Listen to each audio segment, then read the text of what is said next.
disebut dengan penyakit paru obstruktif kronik ini merupakan penyakit paru kronis yang menyebabkan penyempitan saluran napas akibat peradangan pada paru-paru.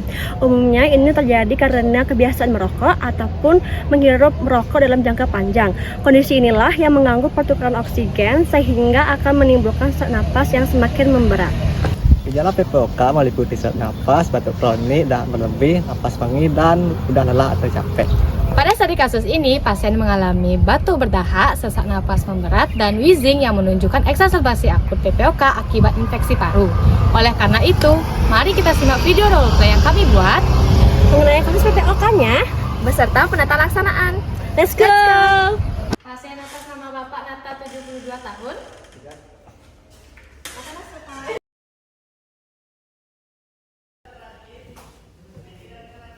Selamat pagi Pak, gimana kondisi Bapak hari ini? Apa sesaknya dari hilang? Selama ini tadi udah kondisinya sudah membaik, sesaknya sudah berkurang, tapi ya nahannya masih susah. Oh ya sih, kondisinya kan lebih membaik ketimbang kondisi sebelumnya di mana gara-gara sesaknya Bapak sampai nggak bisa ngomong. Syukurlah kalau begitu ya Pak. Saya akan jelaskan dulu kondisi Bapak sama dirawat.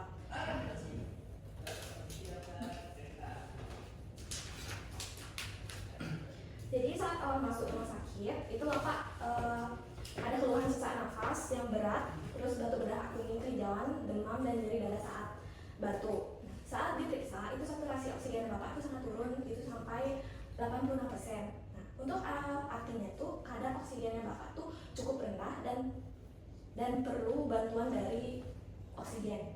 Kemudian dari pemeriksaan darah itu terlihat ada tanda bakteri, itu leukositnya ada dan neutrofilnya meningkat. Lalu periksaan CPR dan procalcitoninnya itu juga meningkat, yang menunjukkan adanya infeksi bakteri. Selain itu, ada riwayat PPOK, Bapak yang juga ikut kambuh dan mengalami eksaserbasi akibat infeksi tadi. Terus makanya waktu rumah sakit nafas Bapak itu cukup berat. Iya sih dok, karena semenjak hari itu Bapak juga tidurnya terganggu akibat batuk dan sesaknya. Dari hasil pemeriksaan kondisi Bapak itu waktu rumah sakit, kami nyatakan itu diagnosisnya pneumonia lintas disertai eksaserbasi akut PPOK. Tapi selama perawatan itu Bapak responnya jauh lebih baik dan sekarang saturasi oksigennya itu sudah baik banget, demamnya sudah turun, terus sesaknya juga sudah berkurang, kondisi parunya jauh lebih baik sehingga pengobatannya bisa dilanjut di rumah. Itu artinya infeksinya udah membaik ya? Iya, sudah membaik, tapi pengobatannya harus rutin dilakukan supaya infeksinya benar-benar sembuh. Terus sama PPOK-nya itu biar tidak kambuh lagi. Itu perlu pakai oksigen itu lagi nggak dok? Untuk saat ini sih belum ya, karena kondisi oksigen Bapaknya sudah membaik, tapi harus tetap dipantau dari keluarga, itu harus tetap dipantau ya. Oke, baik dok. Saya akan resepkan dulu untuk obat, dibawa pulang, nanti bisa diambil di instalasi farmasi rumah sakit ya.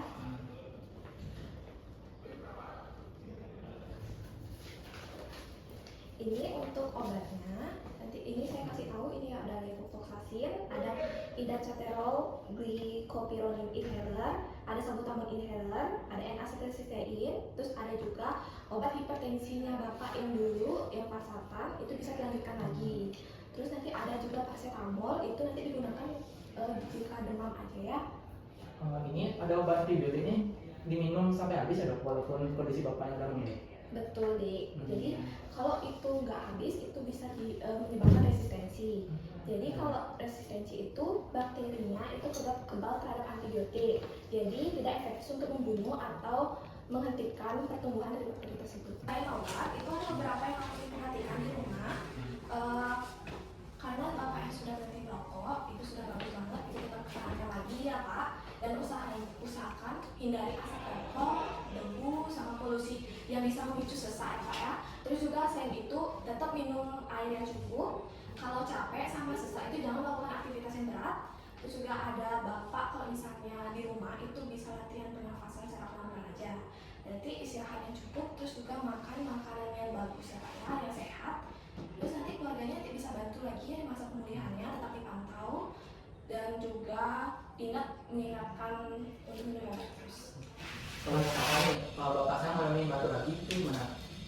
Kalau misalnya memang batuk lagi itu biasanya memang ada saat masa pemulihan. Tapi kalau misalnya ada sesak lagi yang ditandai demam tinggi, terus ada gejala seperti bibir kebiruan, itu bisa langsung segera dibawa ke rumah sakit. Gitu ya.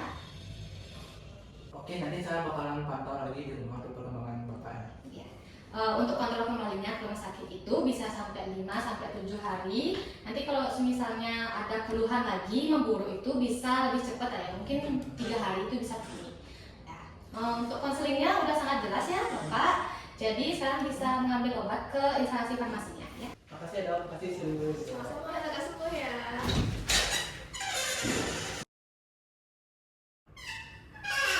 Keluarga pasien nama Pak Nata. Ya, mas saya sendiri. Oke, baik, silakan instruksi saya ke ruangan fasilitas ya. Silakan duduk Pak, sebelah sini ya. Adiknya sebagai keluarga pasien ya. Ya kebetulan saya anaknya. Oke, nanti bapaknya dapat 6 jenis obatnya. Untuk yang pertama bapaknya mendapatkan antibiotik. Nanti ini cara minumnya bisa 1 kali sehari selama 5 hari, wajib sampai habis. Ini untuk mengatasi infeksi paru-paru pada bapaknya. Ya. Untuk efek sampingnya nanti bisa mungkin terasa mual atau muntah atau mungkin bisa diare juga. Oh, walaupun kondisi bapaknya udah membaik, ini harus dihabiskan ya? Oke, nanti selama 5 hari aja Oh, dihabiskan.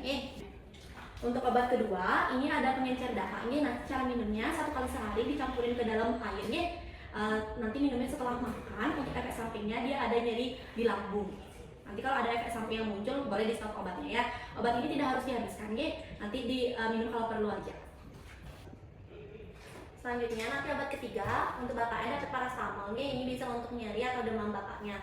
Nanti diminumnya bisa setiap 6 jam sekali 1 tablet nih, maksimal itu 8 tablet per hari ya.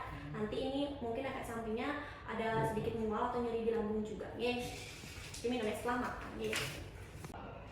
Untuk obat yang keempat nanti bapaknya dapat obat tensi nih. Nanti minumnya 1 kali sehari, ini wajib rutin diminum nih. Nanti minumnya setelah makan. Untuk efek sampingnya mungkin nanti terasa lemas atau pusing jam.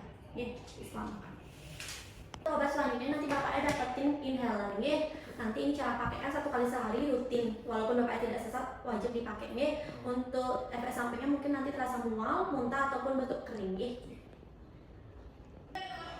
Nanti untuk obat terakhir nanti bapaknya sama dapat inhaler juga, tapi bedanya nanti ini digunainnya kalau sesek aja. Nanti cara gunainnya itu bisa 1 sampai 2 cup setiap 4 sampai 6 jam sekali. Untuk maksimalnya dia bisa 8 cup per hari. Ini untuk efek sampingnya paling jantungnya agak berdebar sedikit atau gemeteran sedikit ya. Artinya ini beda ya sama yang sebelumnya? Iya, beda. Nanti kalau yang ini nanti gunainnya rutin. Kalau yang ini waktu sesek aja nih.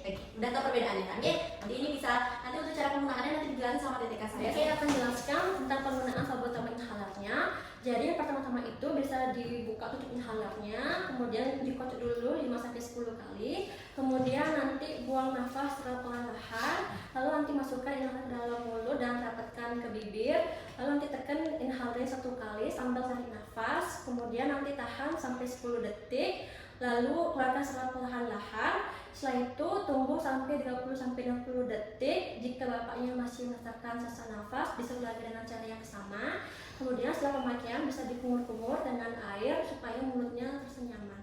Oke, apakah bisa dimengerti tentang inhaler selanjutnya nih? Jadi nanti buka tutup inhalernya, kemudian masukkan 1 kapsul ke dalam inhaler, lalu tutup sampai berbunyi klik. Lalu nanti tekan tombol yang ada di sampingnya 1 kali, nanti buang nafas perlahan-lahan. Lalu nanti hirup cepat dan dalam melalui inhaler. Kemudian ditahan nafas 5-10 detik, lalu keluarkan secara perlahan-lahan. Lalu nanti ulangi bila serbuknya masih ada dan buang kapsul bekas dan berkumur dengan air. Gitu ya, apakah bisa dimengerti? Bisa. Terima kasih. Oke deh, tadi kan sudah semua dijelaskan ya. Untuk inhalernya juga sudah dijelaskan, obat-obatnya juga sudah dijelaskan. Nanti mohon dikasih rutin kepada bapak ya. Dan untuk penyimpanannya di seluruh ruang aja ya. Nanti untuk ada pertanyaan selanjutnya bisa dikonsultasikan lagi ya.